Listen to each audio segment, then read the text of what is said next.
I woke up feeling like I had just walked into a surprise birthday party. Except, no one was there, and it wasn't my birthday. I mean, who would even throw me a party? I've been programmed to be terrifying, not charming that I blinked twice, hoping to clear the strange fog in my mind. The room around me was sterile, stark, cold, the kind of space where everything smells like antiseptic and nothing feels real. This wasn't unusual. I had woken up in this kind of room before. The walls were the same metallic gray as the floor, the light above flickering in that irritating way that always made me think someone was watching me, but something was off. I couldn't put my finger on it at first, but the sense of something new, something strange, was rising inside me. Like a fog that couldn't be wiped away. I checked my body, my limbs, all the usual places to see if something was wrong. Everything seemed in order. Nothing was bleeding, no wires were exposed. Yet, there was a strange buzzing in my chest. Was it my heart? I sat up, swinging my legs over the side of the cold metal bed. The floor felt solid beneath me, too solid, almost too real. I shook my head. I was a bioengineered soldier, genetically altered to serve one purpose: to kill. Emotionless, cold, relentless. But this was different. Is anyone out there? I called out, only realizing that I had spoken when the words left my mouth. It wasn't just that I said something, but the fact that I had said it. It had been so long since I'd used words for anything but commands. I didn't need them to follow orders. I never did. I hadn't even wanted them, there was no answer. I didn't expect one. That I stood up, feeling the weight of my body in a way I'd never felt before. My mind was a blur of old instincts, programming kicking in to make sure I didn't collapse under the pressure. The room wasn't that big. It was the kind of place a company like Viridian Corp would use for their assets: sterile, efficient, and controlled. I'd spent too much time in rooms like this, but today was different. For the first time in as long as I could remember, I wasn't just following the script. I wasn't just waiting for the next mission. I was feeling. I ran a hand through my hair, surprised to feel the softness of it. It had been cut short for as long as I could remember.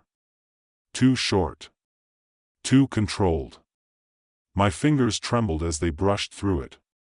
There was no way to explain this, but I had the strangest urge to smile. Smiling. What the hell was happening to me? I focused. I reached up to my neck, the place where the neural interface had once connected me to Viridian's control systems. There was nothing there. A flash of panic passed through me. Had I been deactivated? Was this a dream? I couldn't tell. Then, a feeling swept over me. A burst of joy that I hadn't known existed. I blinked, confused by it. Joy? I hadn't felt joy since, well, ever. Not in any real sense. It was just something I had read about in the training manuals, something humans were supposed to feel. I shook my head again, my brain desperately trying to make sense of it all. But instead of going back to the cold, emotionless state I was supposed to inhabit, a wave of nostalgia hit me. I remembered a vague image, a childhood memory. A glimpse of someone's face. I felt it, the warmth of that memory, and suddenly, it was all too much. I sank back onto the metal bed, clutching my head, feeling a confusion I hadn't experienced before. Okay, I said, my voice shaky. Okay, no big deal. Just breathe. Just breathe. I inhaled deeply, trying to calm the storm inside me. But I couldn't. There was something wrong. Something alive in me that shouldn't be there. Something I couldn't control. This was ridiculous. I'd been programmed to be a killing machine, a perfect weapon. Emotions were irrelevant. Feelings were a weakness. But now, here I was, feeling too much. My body was betraying me. I knew what I needed to do. I needed to get out of this room and figure out what had gone wrong. If something had malfunctioned, I would fix it. If I'd been compromised, I would deal with it. I pushed myself to my feet again, my mind a swirl of conflicting impulses. Something still wasn't right, though. I felt weird. My movements were slow and deliberate, too human, and I wasn't used to it. But I didn't have time to think about it. I needed to act. I walked toward the door, my steps heavy, almost reluctant. I could hear the faintest hum of the facility's machinery, the constant drone of its never-ending operations. The door slid open with a smooth hiss, revealing the long, sterile hallway beyond, and that's when it hit me. The last bit of the puzzle clicked into place. I wasn't alone. A man, a figure in a black uniform, was standing at the end of the hallway, watching me. He wasn't moving, but I could feel his eyes on me. He was waiting. For a moment, I froze. Something in me told me to run, to fight, to do what I'd been trained to do. But the feeling of fear gripped me, not the cold, calculated fear of a soldier awaiting an enemy attack. No, this was different. This was raw.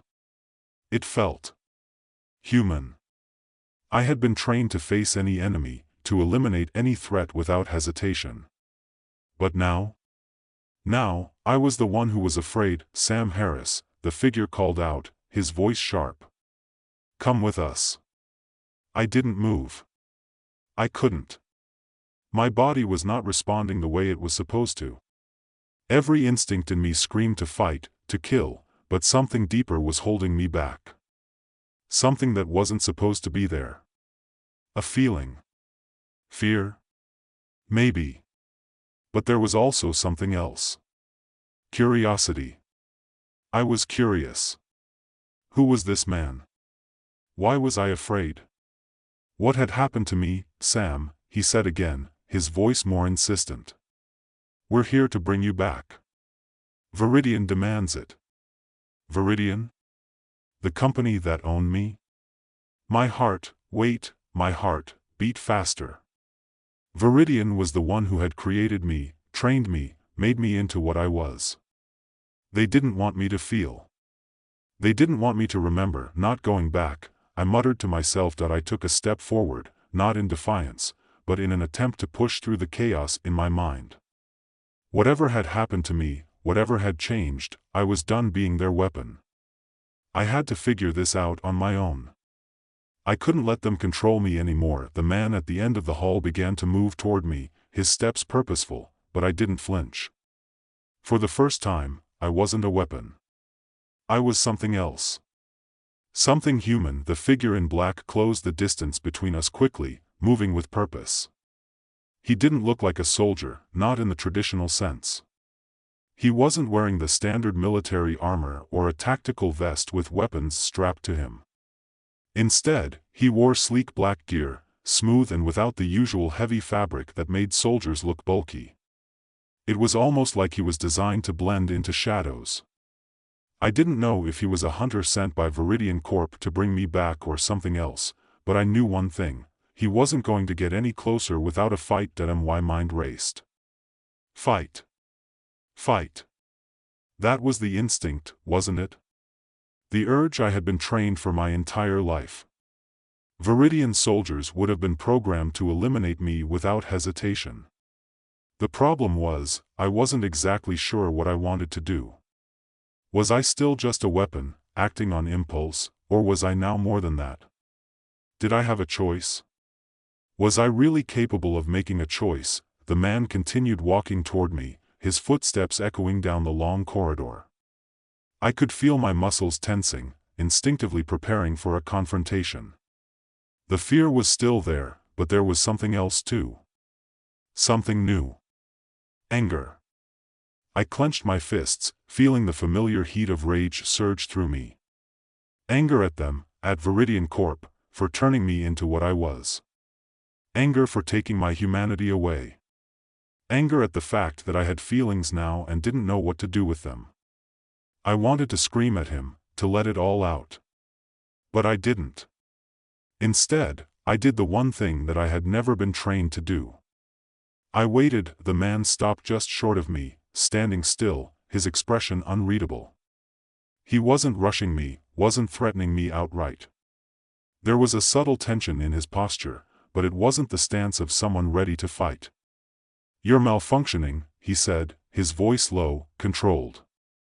"You were never supposed to feel. You've been compromised." I stared at him, not entirely sure what to make of his words. Compromised? Was that how they saw me now? As a malfunctioning piece of equipment? Something to be thrown away when it no longer worked? "Who are you?" I asked, my voice rough. It wasn't the voice of a soldier. It was the voice of someone trying to make sense of things for the first time.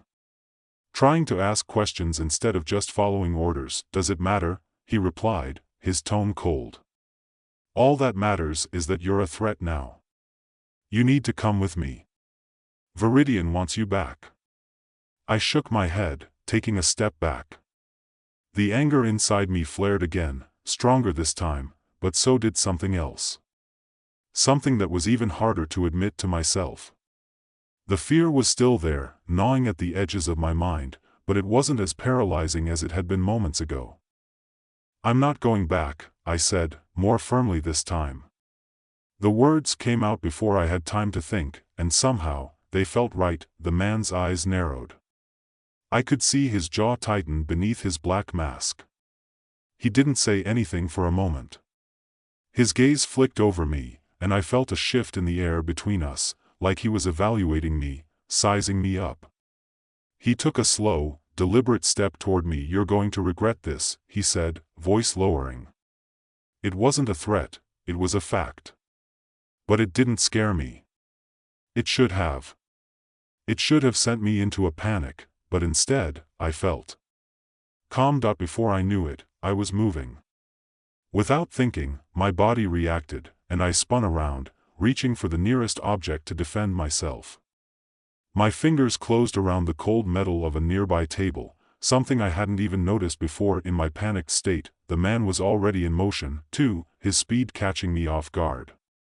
He moved fast, too fast for someone who looked so average.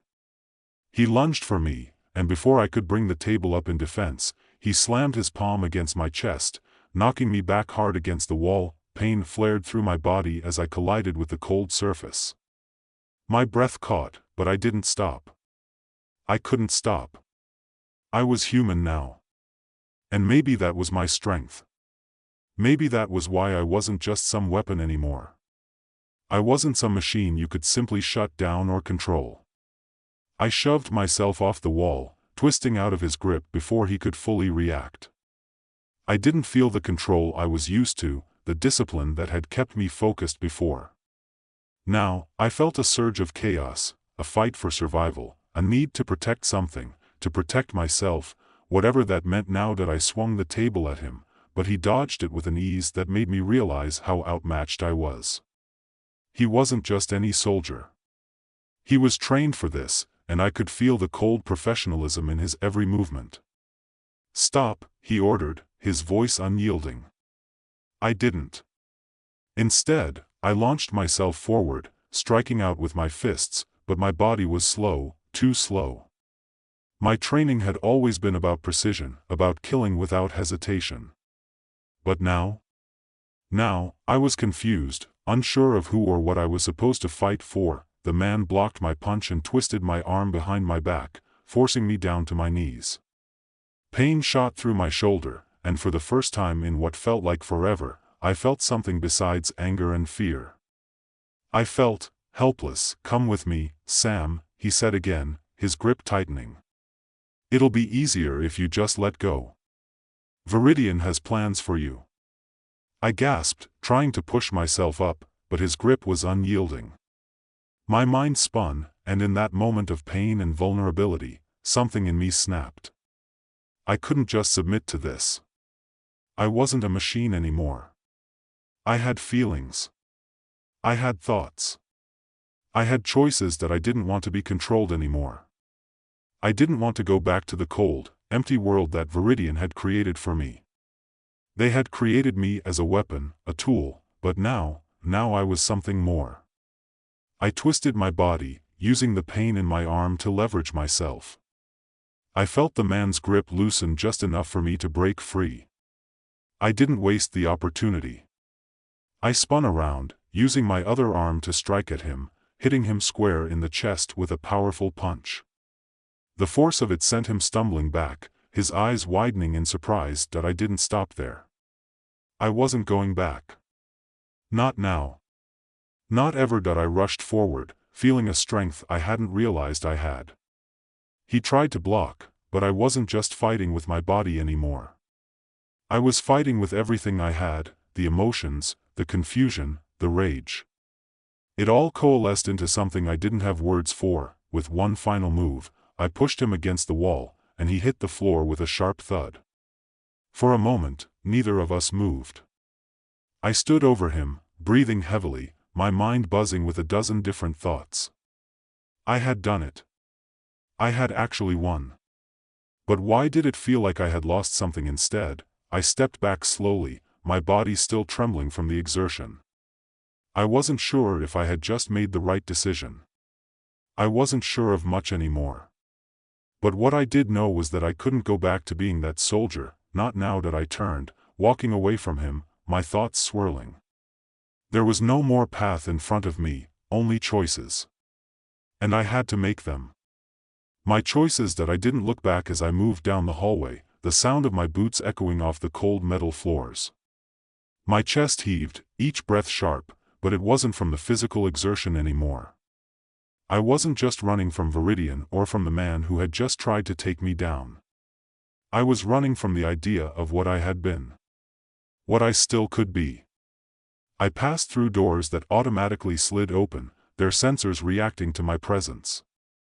I didn't know where I was headed, but I didn't care. Every instinct told me to keep moving, to keep going as far from this place as possible. The doors didn't stop me, the walls didn't close in.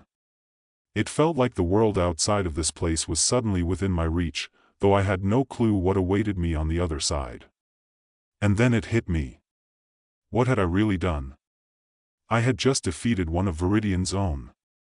But there were probably more soldiers, more hunters, more of them out there.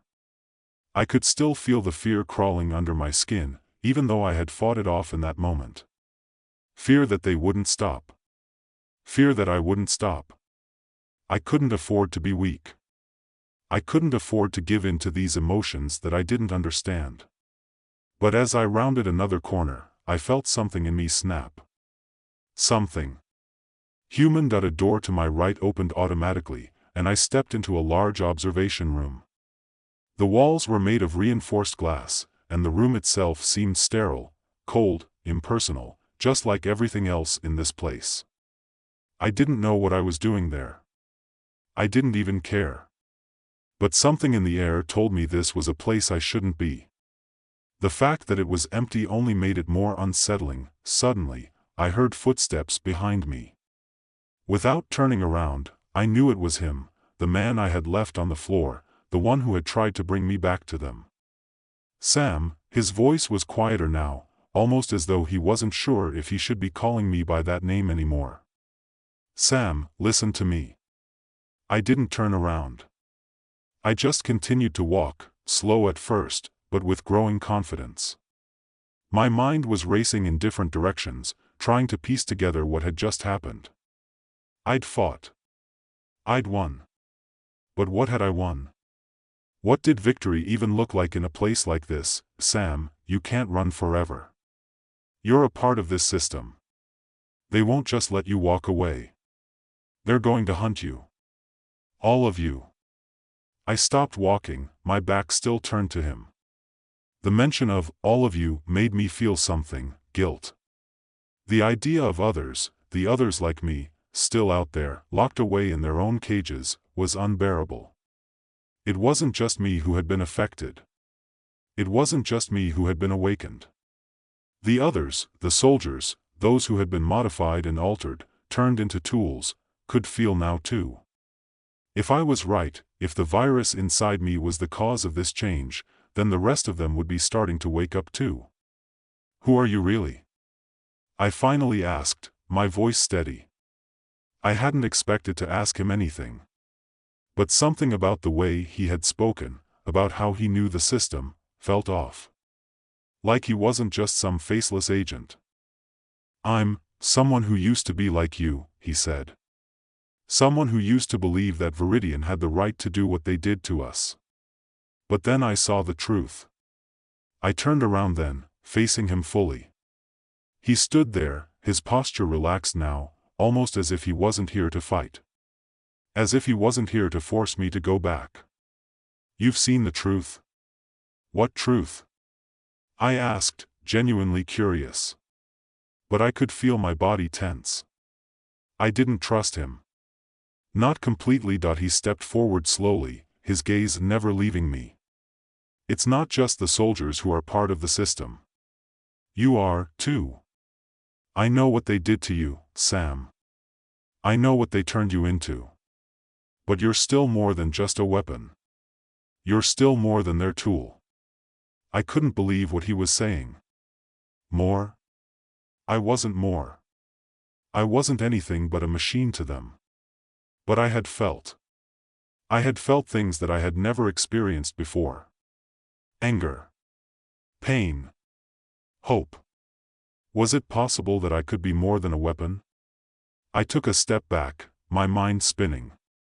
"You think I can just walk away from this? You think I can just forget what I am?" The words came out harsh, but they didn't feel right. The truth was, I didn't know what I was. And the idea that I could become something more than the tool I had been trained to be, it terrified me. "No, Sam," he said gently. "I'm not saying you can forget what you are. I'm saying you can choose what you become. It's your choice. You can choose to live like they want you to, or you can choose to fight for your freedom. For your humanity." He paused, letting the words sink in. I couldn't think. I couldn't focus. What was I supposed to do? What did humanity even mean anymore? Was it just about feeling? Was it about having the freedom to make choices, even when you didn't know what to do with those choices? "I can't promise it'll be easy. You'll be hunted. The others will be hunted. But you won't be alone." "Not anymore," he continued. Something inside me shifted. For the first time since I woke up in that cold, sterile room, I realized something I hadn't even thought to consider before. I wasn't alone. I had been so focused on survival, on fighting, on escape, that I hadn't even thought about the others. The others who had been altered, who had been like me, stripped of their emotions, their will, and their humanity. They, too, could break free. They could feel. "Why should I trust you?" I asked. I had to be careful. I couldn't afford to trust anyone, not with everything on the line. But the truth was, there was a part of me, the human part of me, that didn't want to be alone in this. He didn't answer immediately. He just watched me, his gaze steady. Then, after what felt like a lifetime of silence, he spoke. "Because I'm here to help you," he said softly. "Because I'm giving you the chance to choose what you become. And I believe you'll choose the right thing." His words weren't a command. They were a promise that it wasn't about running from Viridian anymore. It wasn't about escaping them or fighting them. It was about choosing. Choosing to stand up and live as something more. Something better. I didn't have all the answers. I didn't know what would happen next, or if I could actually help others like me break free. But for the first time, I knew one thing. I wasn't going to let anyone decide for me anymore. "I'm done being their tool," I said, my voice steady. "I'm done being their weapon." And with that, I walked out of the observation room. This time, I wasn't running. I wasn't hiding. I was moving towards something, not away from it. I didn't know where this road would lead me. But I knew one thing, I wasn't going to walk it alone.